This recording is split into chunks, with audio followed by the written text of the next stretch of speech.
game, you need three things. You got roles, right? No one's going to play roles. Second thing is you're not going to play without a scorecard. And third, you're not going to play unless there's something in it for you, unless there's a reward system, all right? Forget about the critical number right now. I'll get back to it in a second. But let's go to the rules, all right? The first thing that we began to realize is that our people didn't understand the game. They didn't even understand what game they were in. They didn't know who the competition was. They didn't know what we had to do to be able to achieve. Tracy came out with a book, something about getting close to your customers. Well, I wanted to get a little bit more closer to my customers. I wanted to get closer to the marketplace. Books were coming out at that time, Love Your Customers. Anybody try to love Walmart? Anybody try to love General Motors? These are my customers, okay? So what I wanted to do was figure out how do we bring the marketplace to the people, all right, and get the people to understand what it would take for them to survive in terms of marketplace.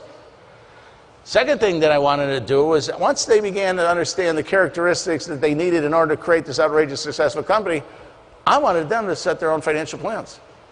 A lot of people will come in to me and say, well, I give them the damn numbers and they don't do anything with the numbers. We don't give people numbers in our organizations. The numbers come from the people inside of the organization. All that we do is provide the marketing data, competitive data, okay, for them to understand what are the benchmarks that you need in order to be able to achieve. And so we built this little template, all right? It's a pretty good template because we've used this thing for like 28 years, and there's not too much left on this template. And what this does is that every 6 months, all of our sales and marketing people go to all the people in the organization. All hourly, all salary, regardless of whether you got 6 people, we got 250 people for organization. And they actually present to the people. First thing they talk about is they talk about the economics of the marketplace, okay? They talk about the market, all right? They talk about how they see it, how their customers see it, all right? You know, it's pretty sad that most of the people in your organizations get something from USA Today, MSNBC, CNBC, okay? But that may not be real to you, all right? What's real to you is what your sales and marketing people are seeing every single day. So what we want to do is we want our sales and marketing people to come in and present to our people what game are they in.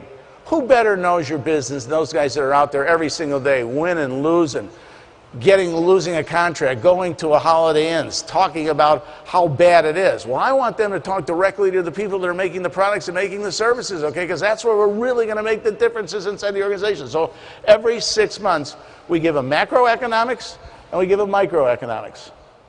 Right now, we calculate this year to be somewhat flat. We think there's a recession next year, but we think 15 and 16 are going to be outrageous years for us, okay?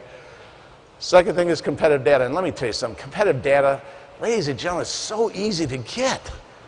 You know, it's so easy to get. Just go online, okay? Ask for a share of stock, all right? You ask for a share of stock, they will not only give you the metrics of the business that they're in, they'll give the metrics of the industry they're in, and if you're ever close to their industry, they're the same metrics that you got to apply to your business. I mean, there's only like 9 or 10 per income statement, per balance sheet, per cash flow. But you know what? Those metrics set up the standards. They set up the standards for the game. Most people on the floors always used to think that it was industrial engineers that set standards. In the old days, I remember very distinctly that the engineer would come out and time study it. The guy in the line would sit there and say, you son of a buck, if you can make it that fast, you make it that fast, right? Always thought that there was somebody we put in a 55-gallon drum and we snuck them out in the line. And when anybody did anything faster, we'd change the standard on the person. All right, that's the suspicion that's everybody's mind. Because we've never really gone out there and said, somebody's doing it better, all right? So we go out there and we'll fill them up with the information. We'll fill them up with the margins, all right? We'll let them decide whether this is the product they want to make, the service that they want to be in. But they got to compete against the best in the industry, right? You know, if you go out to most people on the shop floor and you say to them, who set your salary? They'll say what? Human relations managers. They'll say the dirty president of the company is trying to make you work harder for less money. And how many will really say in your organization that it's the marketplace that's going to set your standards? I really believe that most organizations would pay their people a lot of money if they thought they could sustain over a long period of time.